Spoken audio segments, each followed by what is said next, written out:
বাহির থেকে 1 লক্ষ টাকা কেউ পাঠালে 2500 টাকা বা 2.5% রেমিটেন্স ইনসেন্টিভ দিচ্ছে।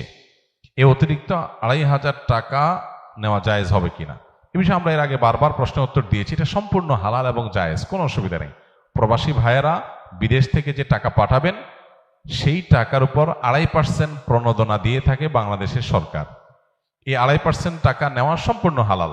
1 লাখ টাকা পাঠালেন, 2500 টাকা আপনাকে ব্যাংকে সরকার অতিরিক্ত দিবে। এটা নিতে পারবেন। কেন নিতে পারবেন? কারণ হলো এই টাকাটা হলো একটা ভালো কাজের প্রতি উদ্বুদ্ধ করার জন্য, যে আপনি হুন্ডিতে অবৈধ চ্যানেলে টাকা পাঠাবেন না।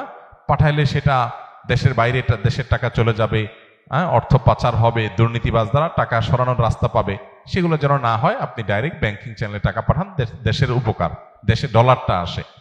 তো এই জন্য আপনি যাতে একটা ভালো কাজ করেন সেজন্য আপনাকে একটা প্রণোদনা দেওয়া হচ্ছে। আপনাকে যদি আমি বলি আপনি এই ভালো কাজটা করলে আপনাকে পুরস্কার দেব, এটা যেরকম হালাল এই প্রণোদনাটা সেরকম হালাল। এটাকে কেউ কেউ সুদ মনে করেন, একেবারে অহেতুক অমূলক, এটা সুদ হওয়ার কোনো কারণ নাই।